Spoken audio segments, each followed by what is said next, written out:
Bonjour à tous et bienvenue pour un nouvel épisode de Débrief sans filet. Vous vous retrouvez ici avec Jocelyn Breton et Titan Chiron. Bonjour à tous. Avec cette semaine, une semaine exceptionnelle avec un match, mais quel match en Ligue des Champions. Le PSG qui a affronté le Bayern, c'était sûr, on le savait tous qu'il y aurait des buts, deux équipes ultra offensives, mais je Mm. pense que ce match, un match aussi offensif, personne s'y attendait. Ouais, c'est sûr, le match de l'année peut-être potentiellement à voir avec le match retour ou peut-être un autre match surprise dans d'autres championnats, mais pour l'instant, ça va être dur à le battre parce que 9 buts dans une demi-finale, c'est dur à faire. C'est très dur à faire et à accomplir, mais en tout cas, ça a été le cas pour ce match-là. Ouais, franchement, c'était fou, hein, toujours des retournements de situation. Le Bayern qui commence à mener, puis Paris qui mène, puis Bayern qui revient. On pensait que c'était fait pour Paris qui mène 5-2 un moment. Mais après, la réaction du Bayern, c'est fou Mm. en fait. Il y en a qui critiquaient les défenses, mais c'est surtout que quand tu as des attaques comme ça en face, tu Bah, peux pas faire grand chose défensivement. il y a des joueurs qu'on peut quand même accuser, je pense, Oui, pendant le match. Par exemple, moi, je souligne Neuer qui a 0 arrêt sur 5 frappes, 5 buts. Ça, c'est quand même chaud, malgré c'est le fait vrai. qu'il y a des frappes pas mal, mais il y en a qui peuvent peut-être faire un effort. En tout cas, il y a d'autres joueurs pour moi, devraient faire beaucoup plus pour le prochain match. Comme pour moi, Pacho qui est concerné sur 3 buts. C'est lui qui provoque le premier penalty, c'est lui qui va pas au marquage sur le but de Lisée, et c'est lui qui n'est pas au marquage sur le but d'Upamecano. Après, sur le but d'Olysée, il y a comme pas le seul, je pense, à être fautif. Non, Ils sont vraiment mais 5 autour, tu c'est vois. lui Donc, le premier qui devrait s'y aller parce que c'est dans sa zone quand même. ouais, c'est vrai, mais enfin, après, peut-être aussi qu'un milieu aurait dû prendre Olysée plus tôt, tu vois. Ok, t'enlèves ce Euh, but-là, il est concerné sur 2 des 5 Oui, buts. c'est sûr, mais ouais, c'est vrai que c'était très dur à défendre des deux côtés de toute façon. Bah, Mais on voit de toute façon, c'est aussi le style des équipes, des équipes très offensives, oui, et ça s'est ressenti dans ce match. oui, c'est sûr, mais il y a des joueurs qui doivent faire plus quand même. Notamment aussi du côté Bayern de la Tota. Encore, je souligne 2 défenseurs, mais c'est pas que eux. Par exemple, Zaïwer Emery, je trouve qu'il a pas fait grand-chose ce match-là. Je suis désolé, mais il faut faire un peu plus s'ils veulent faire un bon résultat face à un très très gros club au match retour. Car les petits joueurs comme ça, il n'y a pas l'espace à l'erreur.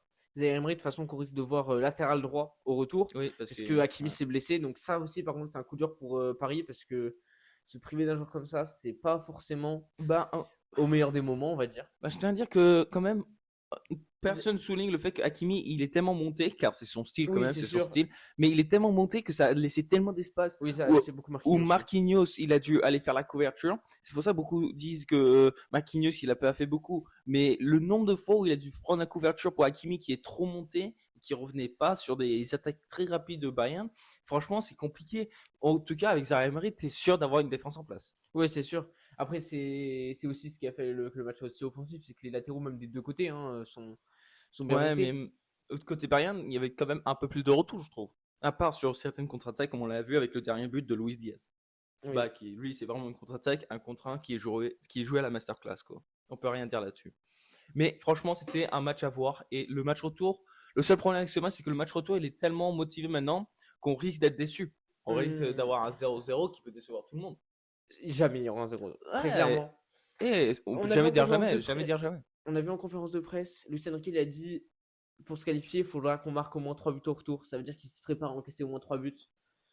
Ah bah. T'as Compagnie qui a dit qu'il va là, encore Oui, renforcer son jeu offensif. oui, parce que Compagnie, maintenant, il sera sur le banc de touche. Ça, je pense, ça peut changer Oui, ça beaucoup. peut changer aussi parce qu'il était suspendu pour ce match. Ouais. Mais moi, honnêtement, avec des équipes comme ça, pourquoi pas, tu peux avoir un match comme en automne avec 2-1, 2-2 si tu veux. Mais Hmm. pour moi, avec deux équipes comme ça, c'est pas possible d'avoir 0. Ah, 0-0. Pour moi, pour c'est moi, impossible. pour moi, c'est quand même possible, mais moi, je doute, mais c'est quand même possible, car surtout, il y a des joueurs que, on va dire, vont jouer non seulement pour cette compétition-là, mais aussi pour le Ballon d'Or, ou peut-être pour vraiment devenir le meilleur joueur du monde actuellement. C'est pour ça qu'il y a aussi ce titre à accomplir, notamment avec les joueurs comme Kane et Olysée, ou voire même Diaz, qui essayent de surpasser Dembélé, Varra, Vitinha et tout. Mais on verra comment ça se déroule mercredi soir, car avant le mardi soir, il y aura l'inversement, comme on l'a eu cette semaine, parce que mercredi soir de cette semaine, on a eu un match de Ligue des Champions très différent. Ben, disons que ce match-là, ça me surprendrait moins si au retour il y avait 0-0, quoi. C'est Mm. Atlético Madrid-Arsenal, un but partout avec un match. C'est sûr que, bon, deux buts sur penalty, c'était pas le match le plus agréable à voir, surtout quand Ouais. t'as eu PSG Bayern juste avant, quoi. Bah, en tout cas, les gens ils disent ouais, regarde, il y a eu plus de frappes dans cette rencontre. Ça veut rien dire. Arsenal, ils ont mis 2 frappes cadrées. Je dis ça, je dis rien. Une de leurs frappes, c'est sur un péno, et l'autre, c'est sur un tir qui vont face au gardien. Oui. Franchement, c'était inacceptable. Mais franchement, en plus, les 2 pénaux. ils sont très limites.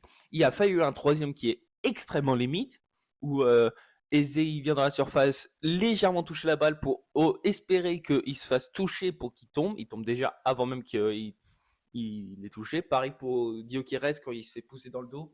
Il commence à tomber avant même le contact. Du coup, ce penalty-là, il était un peu généreux. Mais bon, c'est très limite. C'est très limite les matchs comme ça. Ils sont moins intéressants à voir, mais c'est ça. Il y a deux styles différents de football et on l'a vu. Mais en tout cas, je pense que ça laisse la porte ouverte à n'importe qui. Oui, c'est sûr, pour le match retour, de toute façon, c'est ça l'avantage d'avoir deux matchs serrés, c'est que derrière, vraiment, tout peut se passer dans un sens comme de l'autre. Et franchement, je pense que ça va être peut-être l'un plus que l'autre, mais même les deux, je pense que Arsenal, parce que Atlético Arsenal, je pense que quand il y aura un but, ça commencera à être un beau match. Il Oui, c'est faudra ça. juste que ça se lance en fait. C'est exactement ce qui s'est passé là. On a vu une petite période où ça a été très offensif pour Atlético Madrid quand ils étaient menés et quand ils ont eu le penalty, ils ont continué, mais à un moment donné, ils ont quand même dû mettre les freins. Et ça c'est dommage parce que je pense qu'ils auraient pu peut-être faire le break chez eux, mais il faudra voir au stade d'Arsenal si le break pourra être fait. Pareil pour Bayern qui cette fois-ci sera à domicile. Parce qu'il faut pas oublier, c'était au Parc des Princes. Oui, ça change une grosse différence que ce soit à domicile ou à l'extérieur, parce que tu as toujours le 12e homme qui est contre ou avec toi. Et ça change beaucoup. Surtout quand tu as des supporters comme Paris qui sont juste énormes, qui font un effet énorme sur l'équipe, il faut le dire. Hein. C'est franchement énorme ce que font ces supporters mentalement pour Paris. On l'a vu pendant la saison, 2 défaites à domicile en Ligue 1, très peu en Ligue des Champions. Franchement, c'est beau, c'est très beau à voir. Mais il faudra voir si cela va avoir un effet s'ils y sont pas là, hein, en tout cas. On va voir s'ils dépendent entièrement sur eux.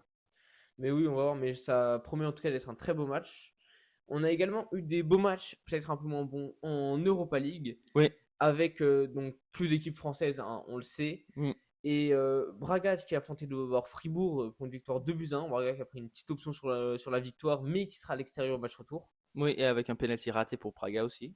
Oui. À faire gaffe. Et le deuxième, c'était une petite surprise car Forest qui jouait les favoris Aston Villa à domicile, Forest à domicile, ils vont remporter cette rencontre 1-0. Ouais, c'est surprenant parce que Forest il lutte pour le maintien, Aston Villa il lutte pour la Ligue des Champions. Mais ouais, après c'est dommage que c'était un petit match. J'aurais bien aimé un match un peu plus surtout sur un péno offensif. Oui, voilà, avec un but sur péno, c'était pas le plus beau match à regarder. Mais en tout cas, pareil, c'est deux matchs comme les matchs de Ligue des Champions qui vont laisser beaucoup à voir au match retour, puisqu'il n'y a qu'un but d'écart dans chaque match. Et en tout cas, un truc qu'on dit pas souvent, la Ligue Conférence nous intéresse un peu plus, je trouve, parce que il y a un club français, Strasbourg, que tout le monde essaie de motiver, mais qui malheureusement vont perdre leur match aller à Rayo, 1-0. Ouais, après, ils avaient déjà perdu leur match aller aussi en quart de finale. Et ils avaient été excellents à domicile au retour. Et moi, j'attends vraiment du coup ce match parce qu'on voit, pour le coup, Strasbourg, ça devient presque un mini chaudron. Hein. Ouais, mais quand même, d'accord, c'est qu'un petit score. Mais franchement, tu regardes le long du match, ils ont été vraiment dominés. C'était franchement très très dur pour eux. Je sais pas s'ils ont assez de capacités. L'homme du match, c'est le gardien de Strasbourg, ça montre. Oui, à tel point, il a été. C'est Penders, c'est ça. Oui, c'est ça. Oui, voilà. C'est à ce point-là où ça a été dur pour eux. Ils ont vraiment dû tenir et on va voir si à domicile ils peuvent essayer d'attaquer, mais ça va être très dur face à un club comme Rayo qui eux ont l'expérience en Espagne et on sait que c'est peut-être pas le même niveau, mais en tout cas c'est très dur. Mais on a confiance dans notre club français qui va jouer à domicile et Strasbourg à domicile, on l'a vu durant ces 2-3 dernières années, c'est juste beau à voir. Oui. Ensuite, la deuxième demi-finale, pour le coup, c'est une équipe qui, je pense, la seule équipe de toutes les demi-finales de toutes les compétitions qui a pris une vraie option sur la gagne, c'est Crystal Palace. Parce que si on les gagné 3-1 face à Donetsk et en plus à l'extérieur. Ouais. Donc je trouve que eux, pour le coup, attention, on peut avoir toujours une surprise, mais ils ont pris une belle option sur la victoire. Oui, c'est sûr, le plus dur est fait, mais il faut toujours faire gaffe. Mais à domicile, je crois qu'ils vont pas prendre de risques pour essayer de remporter ce match devant leurs supporters, avoir la qualification. C'est juste un beau moment à avoir, surtout avec ses supporters. Et peut-être qu'on aura une finale Crystal Palace Strasbourg qui, moi, je pense, est plus intéressant qu'un Chelsea Fiorentina qu'on a vu la saison dernière. Ouais, c'est vrai. Surtout, ou non, c'était Chelsea Real Betis, pardon. Oui, voilà, mais c'est surtout que Chelsea était largement favori. C'est ça. Intéressant. Mais ça, c'était aussi surtout parce que Chelsea était en Conference League et depuis ça, le début de la justement, saison, les grosses équipes en Conference League, ça gâche. Du coup, on savait depuis le début de la saison, c'était une évidence qu'ils allaient gagner. Parce que la Conference League, c'est quand même une compétition européenne pour montrer des petits clubs qui n'ont jamais de reconnaissance, on va dire. Du coup, je trouve que là, on a vraiment un mix d'équipes qui est parfait pour cette compétition. Chelsea, ils n'en fait pas partie. Je suis Oui, désolé. très clairement. Le pire, c'est qu'ils vont peut-être y être la saison prochaine. Mais je pense que personne ne veut les voir là-dedans, même leurs supporters. Mais en ce moment, vu comment ça se passe en championnat, on va le voir peut-être après. Ça me paraît d'être le cas. Ça risque de devenir le cas pour Chelsea. Ouais, et avant donc de voir la première ligue, on va voir la Ligue 1 qui nous intéresse beaucoup. Une journée qui était vraiment très belle à voir. Ah oui, Il y c'est a eu, il sûr. y a eu Hein. beaucoup de buts, Ah il y a eu ouais. beaucoup de buts avec directement en entrée Brest-Lens, un match énorme, 3-3. Ouais. 3 buts pour Brest. Ensuite, 3 buts pour Lens pour revenir dans le match. Et c'était énorme. Hein. Franchement, une belle. Franchement, Lens, c'est la meilleure équipe sur deuxième mi-temps. Mais franchement, ils prennent trop de risques en première mi-temps. Et même Pierre Sage, leur entraîneur, l'ont dit. La place sur terrain, ça se mérite. C'est pas juste donné. Et c'est pour ça, à chaque fois qu'il fait tourner, il se force à mettre des joueurs qui ne devraient pas. Et ça leur coûte très cher au championnat. Ça leur coûte trop cher. Après, oui, même si, ok, ils ont été certes meilleurs en deuxième mi-temps, faut pas, c'est. Même si je suis supporter brestois, je dois quand même dire que 3-0 à la mi-temps, bon, ouais, ils étaient bien payés, tu vois. Parce que, on voit, ils avaient 3 frappes, je crois, en première mi-temps, 3 Bah, buts. si ça c'est bien payé, c'est vraiment juste C'est de l'efficacité, quoi. l'efficacité. Et ce qui a Oui, manqué à Lens en je première parlais période dire et ce qu'ils ont eu en chanceux, mais deuxième. c'est comme Paris, c'est ce qu'ils ont fait, c'est ils ont la réussite devant la cage, mais ça c'est pas un truc que tu auras à chaque match.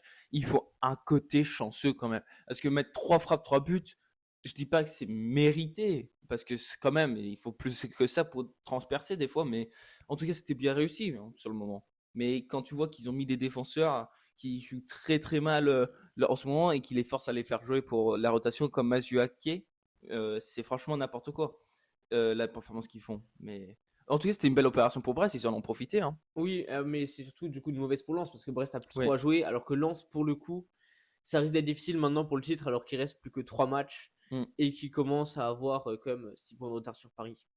Ouais, en tout cas, un autre club qui, on va dire, joue quelque chose d'énorme, qui peuvent finir deuxième dans cette compétition, c'est Lyon qui ont joué Auxerre à domicile et qui vont emporter avec beaucoup de buts, 3 buts à 2. Ça s'est joué jusqu'à la fin, car un petit but a effrayé les supporters lyonnais. Mais belle opération pour Lyon, encore une fois, qui reste à la 3e place, mais qui maintenant vont affronter Rennes pour une rencontre qui risque de tout basculer. Ouais, ce sera d'ailleurs la rencontre à suivre de cette journée de Ligue 1. Ouais, c'est sûr. Mais du coup, avant ça, effectivement, Rennes qui cette semaine a gagné contre Nantes dans le derby, on va dire, 2-1 dans un match quand même assez serré et disputé par les deux équipes. Et Rennes s'est offert la victoire dans le temps additionnel sur un but de Valentin Rongier. Très beau match à voir, mais je suis pas sûr. On peut considérer ça comme un grand derby, surtout cette année. Un derby qui était peut-être plus intéressant, c'est le derby du Sud. Marseille contre Nice.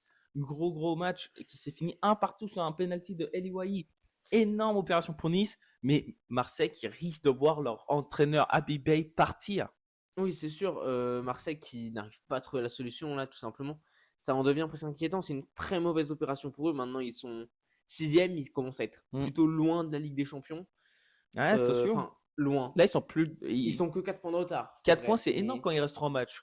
Quoi oui, il reste 3 matchs ça peut se jouer très très vite en fait. Ah non, en 3 matchs Ah non. À 3 matchs, il faut faire très gaffe parce que là, maintenant, ils dépendent 100% sur les autres équipes. Oui, non, mais ça c'est sûr, j'ai jamais dit le contraire. contraire. C'est ça le problème. Oui, pour Marseille, maintenant, s'ils veulent passer, c'est sûr qu'il faut 3 victoires, plus des contre-performances, ouais, au moins 2 c'est ça, équipes devant, quoi. Mission impossible pour eux, mais franchement, ils ont s'ils passent, leur chance elle s'est retournée parce qu'on l'a vu de mauvaises chances dans leur saison, hein, Champions League, Ligue 1, blablabla. Bref, si ils arrivent à se qualifier, on peut dire que leur chance elle s'est bien retournée parce que croyez-moi, si Marseille n'est pas en Ligue des Champions, voire même pas en Europa League, oublie, leur effectif il est divisé en 3. Ah mais bien sûr, tous les joueurs à partir, en fait c'est un effectif construit pour faire la Ligue des Champions en vue de cette compétition. Donc évidemment que si Marseille ne qualifie pas la Ligue des Champions, ils voudront tous partir. Et le coach d'ailleurs sera le premier à être parti, pas parce qu'il le voudra, mais parce qu'il sera viré. Oui, c'est catastrophique ce qu'Habib Bey a fait à ce club. Je le dis maintenant, mais après le badge, le nouveau badge, ça personne n'est intéressé, mais ça a démotivé les joueurs, on dirait. Mais c'est surtout Habib Bey, ce qu'il a fait à cette équipe, c'est catastrophique. Rien que le fait de le recruter, c'était une mauvaise idée, surtout quand il y a plein d'autres coachs sur le marché, il faut le dire, il y a du choix. Prendre un entraîneur qui est récemment viré, encore une fois, on l'a dit plein de fois, c'est n'importe quoi. Moi, j'aime pas ce choix, et maintenant je crois qu'il coûte cher, malheureusement, mais c'est dommage de voir un gros club français perdre ou disparaître de la Ligue des Champions de cette manière-là. Mais ça laisse la porte ouverte à d'autres clubs. C'est ce qui est Ouais, bien. c'est sûr. Ça, par exemple, à Lille, du coup, par exemple, qui allait gagner contre Oui. Paris, depuis FC, que FC. contre le Paris FC, oui.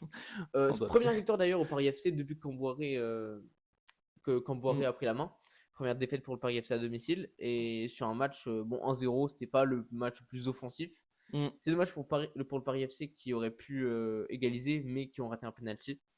Et oui, c'est dommage pour ce Paris FC là, mais en tout cas, l'autre Paris, le PSG, qui ont joué Angers, bah, juste avant de jouer le match de leur vie, du coup, ils ont fait tourner un peu. Ça n'a rien changé. 3-0 pour Paris. On s'y attendait un peu quand même. Je pense qu'on peut le dire. Oui, c'est sûr. Mais sinon, toujours dans la course à l'Europe, une autre équipe que Marseille qui a perdu des points, c'est Monaco. Ouais. Face à Toulouse, alors que Toulouse ne joue plus rien. Mais Toulouse ils est sont quand fait même fort. accrocher. Mais Ah Toulouse si, ils est quand jouent même la fort. Coupe de France. Ah non, ils sont plus Non, dedans. ils jouent Oui. plus rien, ils jouent plus rien. Ah, Donc, c'est. 2-2 entre Toulouse et Monaco. Monaco qui s'est fait accrocher alors qu'il gagnait 2-0 au bout de 20 minutes. Mm, Mais Toulouse a réussi à revenir en seconde mi-temps. Pareil pour Monaco, maintenant 7ème, mm. avec 6 points de retard sur la Ligue des Champions. Maintenant, c'est fini pour la Ligue des Champions. Très belles opérations pour eux. Ouais, fini. Ouais. Oui, pour le coup, parce qu'il faudrait 6 que points, c'est quand même. Ouais, 6 j'avoue. points et surtout toutes les places qu'il Ouais. y a entre, tu vois. Bah, Ça veut dire qu'il faudrait beaucoup il d'équipes. faut faire qui gaffe font parce cette qu'il y a des clubs performance. comme Lyon qui auront une fin de saison terrible. Genre, ils jouent Rennes à domicile, Toulouse à l'extérieur et après Lens à domicile. Il y a des clubs comme ça qui ont beaucoup de risques, qui sont en difficulté pour la fin de saison là. Mais on verra comment ça se passe. En tout cas, le match de ce jour, on refuse de le dire, mais Oui. ça a été un match pour la zone relégable, mais 4 partout pour Le Havre, Metz. C'est la première fois que je pense les gens ont cherché ce résumé. Ah, mais oui, c'est sûr que le Havre-Metz, en plus, deux équipes en difficulté, souvent tu t'attends pas à beaucoup de buts, tu t'attends des équipes Ah, mais inefficaces devant le but. Mais là, c'était un match franchement Bah, incroyable c'était à énorme. regarder. 2-2 dans chaque mi-temps. Euh, On tout le en monde a rigole. tout le monde a mené un moment. Donc, Non, mais on en rigole, mais c'était un match mais énorme. 4 partout, ouais, bien sûr. on est à un but du PSG Barrière, là. Attention, bon, les équipes sont peut-être pas les mêmes, mais il y a une ressemblance. Mais disons que, ok, c'est pas les mêmes noms, mais le match était tout aussi attractif, très clairement, parce que ça allait d'un sens comme de l'autre. Mm. Donc très franchement, tu vois, c'est des matchs. Ok, c'est pas des grands noms, mais c'est des grands matchs. C'est clairement des grands matchs. Ouais. Mais par contre, c'est des grands matchs qui ne sont une bonne opération pour personne. Ouais, c'est dommage. En tout cas, c'est dommage. Ça, on peut le dire que ça se finit sur un nul parce que ce match, il mérite quand même un vainqueur. Mais en tout cas, avec 3 matchs restants, les places pour la Ligue des Champions sont toujours en jeu. Et je crois que personne va lâcher pour les obtenir parce que rien que le match Lyon-Rennes peut avoir des changements au classement. Oui, c'est sûr, et même tous les autres matchs, puisque même si les autres équipes ne sont pas des concurrents directs à la Ligue des Champions, Ah, ils peuvent quand même ouais. faire chuter les équipes européennes, comme on l'a vu avec Nice et avec Toulouse. Ouais, ça c'est sûr, hein, on l'a vu avant. On sait jamais ce qui peut se passer, surtout quand il y a des clubs qui varient en performance. En tout cas, un endroit où il y a beaucoup de variations de performance, je trouve, c'est en Première Ligue. Car en Première Ligue, le titre s'est rouvert. Encore une fois, on voit Arsenal qui craque. Encore une fois. Non, Ah Arsenal qui non, n'a pas craqué. oui, Arsenal qui pardon, ne c'était craque la pas semaine encore. d'avant. C'est la semaine d'avant qu'ils avaient craqué. Non, Oui, cette oui, semaine, pardon. ils gagnent contre Newcastle 1-0. Mais Très juste. Manchester City gagne aussi 1-0 Mm. contre Burnley. C'est une victoire aussi serrée. Donc, Oui, mais ils ont un match de retard parce City, que. oui, qui ont maintenant un match de retard à cause des Mm. coupes. Et- Mais, vas-y. oui, mais justement, avec ce match de retard, il suffit de gagner et ils repassent devant. Oui, c'est ça, en fait, c'est en plus des matchs qui ont le même goal average, donc Arsenal qui est derrière goal average, c'est pas une bonne opération pour eux, du coup. Mm. Parce que à la limite, s'ils avaient gagné 3-1 et que City avait gagné 1-0, tu vois, Mm. ils auraient gagné plus en goal average, et pourquoi pas, ça aurait pu être, entre guillemets, une belle opération parce qu'ils se rapprochent de City au goal average. Oui, c'est sûr. Mais là, pour le coup, ça leur change rien, quoi. Ouais, c'est dommage, mais en tout cas, moi j'ai envie de souligner derrière quand même le club dont on a parlé, Chelsea, qui eux ne vont pas faire une belle opération, eux qui vont se prendre 3-0 face à Brighton, ben ils vont se retrouver 7ème en dehors de chaque compétition Huitième même, je européenne. Non, oui, 8ème, pardon, c'était puisqu'on est en Première Ligue, plus de places européennes, et là ils sont 8ème, mais ils sont à 1-2 points de la Europa League, mais attention parce que ça aussi c'est un club avec beaucoup de joueurs. Attention, parce que là, pas de compétition européenne, ça veut dire plein de départs. Ah ouais, pour le coup, déjà qu'il faut qu'il y ait des débats en tous les cas, parce qu'il y a beaucoup trop de joueurs à Chelsea. Ouais. Mais là, c'est sûr que pour un club comme Chelsea, ça va être catastrophique. Un club qui a gagné la Coupe du Monde des clubs en 2025, qui a gagné la Ligue des Champions il y a quelques années aussi. En tout cas, pour éviter, on va dire, quelques matchs du milieu de tableau dont on n'est pas très intéressé, à part peut-être Forest Sunderland où il y a eu un résultat de 5-0 énorme. Franchement, le truc qui était souligné, c'était Tottenham, victoire. Tottenham, victoire. Ouais. Attention, ils reprennent Bon, l'espoir. contre Wolverhampton qui sont derniers de On première s'en ligue. fout, on Mais s'en ça fout. reste la première Victoire, victoire depuis tellement longtemps. Mais Tottenham qui est toujours dans la zone de relégation. ça c'est puisque pas grave. West Mais Ham a aussi gagné 2-1 contre Everton. oui, mais ils reprennent l'espoir. Ils reprennent l'espoir et ça C'est c'est sûr. bien. Il faut de l'espoir pour ce club anglais qui essaie de se sauver, qui essaie de sauver leurs joueurs qu'on ne pourra pas avoir en deuxième division, ça c'est sûr. Mais en tout cas, moi je suis excité de voir genre, ces gros clubs, parce que j'ai l'impression qu'on n'a pas ça souvent, mais des gros clubs tellement gros qui n'auront pas de compétition européenne et qui limite ne seront pas en première division, mettre en vente tous ces gros joueurs, genre Xavi Simons, euh, Kolo Muani, voilà, merci. Kulusevski aussi, je crois, qui est toujours là-bas. Romero, tous Oui, ces bien gros joueurs. Comment est-ce qu'ils vont être vendus? Est-ce que ça va être un prix moins faible, plus élevé pour essayer de rapporter des sous? Genre, Est-ce qu'il y en a qui vont rompre leur contrat? Parce que ça existe Voilà. aussi de rompre son contrat. oh, c'est rare. C'est extrêmement rare, mais ça existe. Ouais, mais Mais ouais, si Tottenham doit descendre, même West Ham, hein, parce que si Tottenham ne descend pas, ça va être West Ham. ouais, mais sûrement. West Ham, il y a beaucoup moins de. Ils ont certes moins de gros joueurs, mais ils en ont quand même quelques-uns, hein, des gros joueurs à West Ham. Hein. Ah, il y Adama a- Traoré, oui, tu vas faire quoi? oui. Adama Traoré, enfin, t'en as, hein. Oui, mais oui, c'est Moins- sûr, mais moins gros, certes, mais moi j'ai envie de voir la variation de ces gros joueurs parce que Adama Traoré comparé à Xavi Simons, je Oui, c'est crois le valeur marchande surtout n'est pas la que, même. ouais, Xavi Simons, il est encore jeune, ça fait quelques Ouais. années qu'il est Jeune, là. beaucoup potentiel. Il Très est bon. encore assez jeune. Donc oui, c'est sûr que ça va être à suivre de très très près. Hein. Ouais, ça c'est sûr. En tout cas, un truc qui est moins suivi, je pense que à part ces championnats-là, c'est surtout la Liga, car je pense que le titre il est déjà fini et il suffit d'une dernière victoire pour Barça pour conclure ce championnat. Plus qu'une victoire, car là ils sont à 11 points d'écart et il reste 5 matchs. Ouais, puisque le Ou deux Real victoires. enchaîne les contre-performances. Non, une victoire, parce qu'après il restera plus que 4 matchs du coup. Oui. Oui, Ben enfin, non, ça mais dépend pour aussi du 11 résultat. points. Oui, oui, c'est ça. Il Ça faut dépend deux. aussi du résultat du Bref. Real. Ouais, il suffit pas de beaucoup. Pour 5 matchs de victoire, pour Barça, ça va aller, je pense. Oui, Qui je joue pense que ça devrait le faire. Hein. Ouais, on va faire Surtout gaffe. quand à côté, le Real qui gagne presque plus, il faudrait qu'ils enchaînent. Bah, il y ces a un victoires aussi. classico. Il reste un classico à Il reste un domicile. classico, c'est vrai qu'il peut. Pour, Mais il est quand déjà? La semaine prochaine. Bah, pas ce week-end-là, le prochain, au Camp Nou. Du coup, Barça à domicile. On verra ce que ça va faire, mais après, même si Real gagne, ça suffit pas. Ouais, mais on sait jamais, c'est peut-être quelque chose soit qui ça, mentalement peut faire changer quelque chose. Ils Mais jouent plus rien, le Barça. oui, c'est ça, Ils ont pas de c'est- fatigue, ils ont des gros joueurs. on essaie Impossible. de mettre du suspense là où il n'y en a pas beaucoup. Impossible. Si Barça craque, franchement, énorme. On a déjà vu des surprises comme ça, mais je leur c'est- félicite. Je félicite Barça au lieu du Real s'ils arrivent à craquer là. Parce que franchement, c'est pas possible. Oui, c'est Je sûr. ne vois pas un univers où ils craquent ça. C'est sûr, c'est vrai qu'en Liga c'est dommage parce que c'est le championnat des grands championnats où il reste le moins de suspense.